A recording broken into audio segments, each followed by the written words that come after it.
첫 번째 소식입니다. 의심은 들불 같아서 한 번 시작되면 정말 걷잡을 수 없게 되는데 이 아내의 불륜을 의심하던 남편이 결국 돌이킬 수 없는 강을 건너고 말았습니다. 그래서 오늘 저희가 함께할 사연 바로 이겁니다.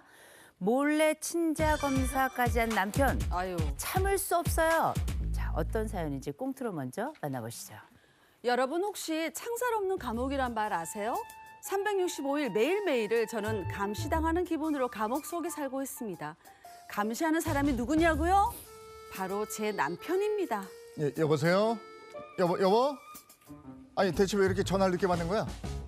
아니 뭐 전화를 늦게 받아도 뭐가 그건 무슨 소리야. 벨소리 5번도 안 울리고 받았는데. 이봐 변했어. 평소에는 3번 넘긴 적이 없어. 자기 혹시 다른 남자하고 있는 거 아니야? 있긴 뭐가 있어. 지금 나 진택이가 밥 먹이고 시키고 숙제 받는 정신 하나도 없는데. 아 자기가 평일에 안 오고 주말마다 오니까 이런 것도 제대로 모르는 거 아니야. 아 됐고 나 저 도저히 못 믿겠고 영상 통화로 걸 테니까 집에 있으면 잘 받아봐. 응? 봐 집에 있잖아. 이제 됐어? 손 시원해? 아 아무래도 수상해. 어? 진택이 좀 바꿔봐. 아빠 집에 언제 와? 아야 아, 진택아 보고 됐고. 싶어, 아빠. 저 진택아 혹시 지금 집에 누구 있니? 아니 엄마랑 나 둘밖에 없는데. 진짜야? 너 저 아빠한테 거짓말하는 거 아니지? 너 거짓말하고 이러면 혼난다. 아빠 왜 이렇게 화를 내고 그래? 무서워. 이 인간이 진짜 자꾸 그렇게 의심할 거면 끊어! 하루에도 몇 번씩 전화해서 의심하고 아니라는 걸 확인시켜줘야 되는 믿는 남편. 그렇게 남편의 의심과 집착은 날이 갈수록 심해졌지만 내가 남편에게 믿음을 주지 못해 생기는 일이겠거니 하고 참고 넘겼습니다. 남편의 가방에서 문제의 서류를 발견하기 전까진 말이죠. 야 이재영, 너 이거 이 서류 뭐야? 친자 확인서? 당신 지금 우리 진택이가 당신 아들이 아니라고 생각해서 이딴 검사를 한 거야? 아니 왜 남의 가방을 함부로 뒤지고 그래? 너 이거 저 프라이버시 침해인 거 몰라? 뭐? 아우 먹긴 놈이 성낸다더니 당신이 그동안 하루에도 몇 번씩 전화해서 감시하고 집착한 건 괜찮고 이건 프라이버시 침해라 이거야? 아니 이거하고 그거하고 경우가 다르지. 그리고 당신도 생각을 해봐. 진택이 제 얼굴 봐 얼굴. 어? 나랑 닮은 구석이 한 군데도 없잖아. 나는 차도남, 어? 세련된 이미지 쫙. 어? 진택이는 저 봐 시골 소도둑놈 같이 생겨가지고, 어? 애가 촌티도 나고 남들이 다 안 닮았대. 내가 의심이 되겠어 안 되겠어? 당신 어떻게 자기 아들한테 그런 막말을 할 수가 있어? 진택이 당신하고 똑같이 생겼어. 어? 아주 엉덩이 오른쪽 엉덩이 그 점 있는 것도 똑같고 밀가루 떡볶이 좋아하는 그것도 똑같고 붕어빵이야. 기가 막혀 정말. 안 되겠다. 나 당신 같은 남자 더 이상 숨 막혀서 같이 못 살겠어. 아니 안 살아. 남편은 끝까지 자신에게 죄가 없다며 오히려 이혼 이야기를 꺼내는 제가 바람을 피운 건 아닌지 의심된다고 말합니다. 저는 남편의 끝모를 의심과 집착이 이제 두렵기까지 합니다. 남편과 저 안전 이별할 수 있을까요? 아이고 진짜 숨 막히겠는데. 근데 의심은 의심을 부른다고. 맞아. 한번 의심을 하고 나면 계속 거기에 몰입된대요. 네. 야 이거 어떡하지? 자세한 사연을 좀 들어볼까요? 네, 이 사연은 결혼 8년 차 된 부부 이야기인데요. 이 A씨 부부가 결혼한 지 얼마 안 돼서 남편이 지방으로 발령이 나게 됩니다. 그런데 그때부터 이 부부, 특별히 아내의 창살 없는 감옥의 생활이 시작이 되는데 일단 남편이 제일 먼저 뭐라는가 모닝콜을 하는데 처음에 모닝콜은 확인한답시고 새벽에 처음에는 뭐 6시 이렇게 됐다가 점점 5시 반, 5시 점점 이렇게 앞으로 당겨집니다. 거기다가 이 맞벌이였던 이 A씨 아내가 회식이라고 한답시면 그때 아이의 동영상을 열어서 그때 바로 영상 통화를 하지 않으면 견디지 못하도록 어머머, 그렇게 하기 일상이었고 주말에 그러면 집에 오면 괜찮았냐 전혀 그렇지 않았습니다. 아내 휴대폰 검사는 아주 기본이었고요. 각종 메시지 뭐 어디서 연락 왔는지 다 일일이 살펴보고요. 그뿐 아니라 이게 좀 불편하니까 이 A씨가 결국 이 아내가 이 잠금 패턴을 해놨더니 네. 이때부터는 분명 다른 남자가 있는 게 확실하다. 어머머머. 이러면서 길길이 날뛰며 이 부부가 완벽하게 거의 극으로까지 치닫게 됩니다. 창살 없는 감옥 맞네. 이거 안에 숨 막혀서 어떻게 살아요? 이거 의처증 아니에요?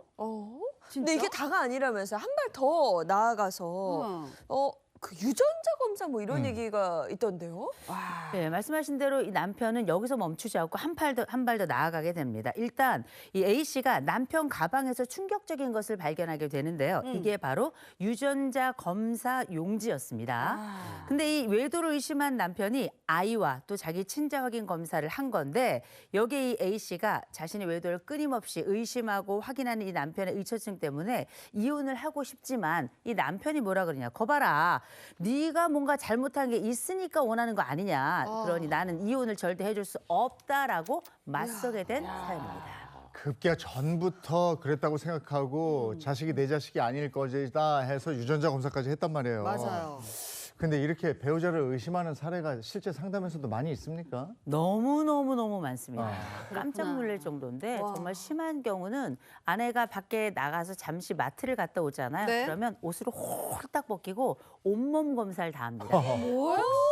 다른 사람의 머리카락이 나올까 봐. 야.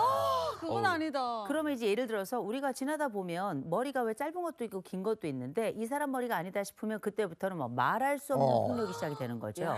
그리고 이 폭력이 끝나고 나면 이 아내를 세상에 둘도 없는 공주처럼 안고 가서 화장실에 가서 어머머, 목욕 다 어떡해. 시키고요. 옷 다 입혀가지고 백화점 데리고 갑니다. 어머머. 이런 정말 상상할 수 없는 일들이 의심으로부터 시작해가지고 결국 이 부부는 비극적인 결론으로 끝나긴 했습니다만 우리가 알고 있는 의심은 작게 시작한다 생각할지 모르겠지만 처음부터 명료하게 확인하고 잡아야 된다는 거 그렇구나. 꼭 기억하시기 바랍니다. 네, 근데 사연 속의 남편도 이게 의심이 만만치가 않습니다. 굉장히 의심을 하고 있는데 일단 그 휴대전화 검사를 한단 말이죠. 이거 자체도 뭐 의처증의 중 하나다 이렇게 봐야 되겠죠. 일단 뭐 제가 정신건강의학과 뭐 적인 판단을 내릴 수는 없겠지만 일단 문제가 있는 건 확실해 보입니다. 맞아요. 이 기간이 8년이라고 했는데 혼인 기간이 참 이 8년이라는 시간 동안 얼마나 이 아내분이 힘드셨을지 네 제가 진짜 그런 생각이 많이 들면서 사연을 봤는데 일단 이런 의심이 계속 끊이지 않는다라는 게 문제인 것 같아요. 우리가 부부 생활을 정상적으로 영위를 하려면 뭐 작은 문제는 있을 수 있겠지만 이런 식으로 전혀 일상이 안 될 정도의 문제가 계속 8년 동안 유지가 된다.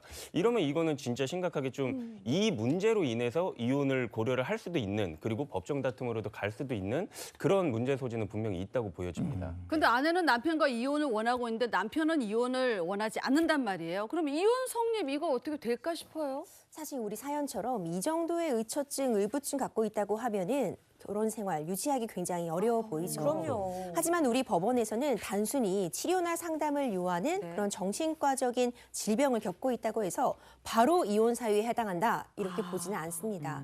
사실 실제로 상담을 하다 보면은요, 이제 출산 직후에 산후 우울증 같은 부분을 겪으면서 상담과 이제 치료의 도움을 받고 있는데 이를 이유로 해서 배우자가 지금 정신과적인 질환이 있어서 함께 살 수 없다, 나 이혼하겠다 네. 이렇게 얘기를 하기도 해요. 아. 하지만 우리 법원에서는 명백한 규칙을 갖고 있습니다. 네. 부부는 좋을 때만 부부가 아닙니다. 맞아요. 힘들 때 함께하고 지지하고 응원해주는 것이 부부의 역할이라고 보고 있기 때문에 재판부에서도 단순히 어떤 정신병적인 증세가 있어서 혼인관계가 유지하기 어렵다 이 사유만으로는 이혼이 안 되고 회복 가능성이 있다면 상대방은 이를 돕기 위해 사랑과 희생을 다해야 된다.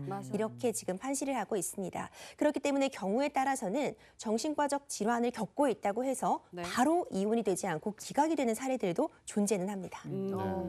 근데 이렇게 저렇게 매사 뭐 숨 막히고 막 저렇게 거의 감옥처럼 살고 뭐 그러는데 근데도 이혼이 안 된다. 계속 불편하게 사는 것도 참 고민인데 힘들지. 이때 아내는 어떻게 해야 돼요? 물론 이게 경우에 따라서 다 다르겠지만 네. 사랑과 희생을 다했는데도 안 고쳐주면요.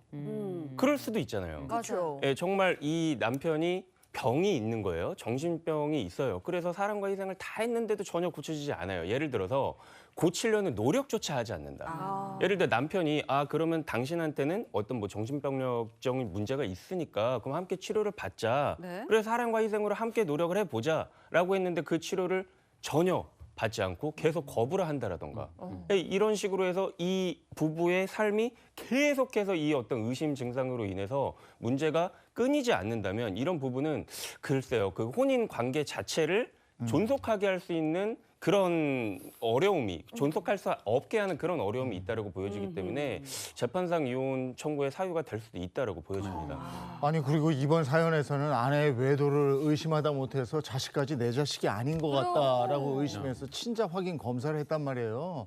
이 정도는 그냥 의처증으로 봐야 되는 거 아닙니까? 명백하죠. 실제 이와 유사한 사례가 있었습니다. 이 상황에서도요, 친자가 분명히 맞는데도 불구하고 아내를 계속 의심하면서 친자가 아니다, 유전자 검사를 하자 이렇게 요구를 했던 거죠. 검사를 진행했는데 결과는 당연히 친자 99.99% 일치로 나왔습니다. 그럼에도 불구하고 계속해서 이런 주장을 하니까 결국 한 차례 이혼을 했다가 또 자식이라는 연결고리가 있다 보니까 재결합을 했어요. 그러면 잘 사셔야 되는데 또다시 친자가 아닐 것이다. 아내가 조카와 부정행위를 통해 낳은 아이다. 이렇게 또 주장을 하면서 다시 아내가 이혼 소송을 제기하게 되었는데요. 이번에 이제 재판부에서는 이것은 충분히 이혼 사유가 된다. 아내에게 정신적인 고통을 주고 있으므로 이혼을 하고 위자료 역시도 1,500만 원을 지급하라고 밝혔습니다. 재산 분할도 50% 인정이 되었거든요. 그러니까 이런 사례를 보자면 경우에 따라 다르다고 판단을 할 수 있습니다. 정신과적 질환이 있다고 해서 바로 이혼이 되는 것은 아니지만 우리 사연에서처럼 그 정도를 벗어나게 되고 더 이상 혼인관계가 유지할 수 없다면 당연히 이혼 사유가 되고 위자료 청구도 충분히 가능합니다. 여기 사연에서는 명백히 남편의 의처증이 맞으니까 이혼하라고 판결이 났을 것 같은데요? 네, 이 정도면 사실 이혼하라고 판결 충분히 났을 것 같아요. 이 정도라면 사실 혼인 관계를 계속하기 어려운 중대한 사유가 발생했다고 보기에 충분할 것 같습니다. 네.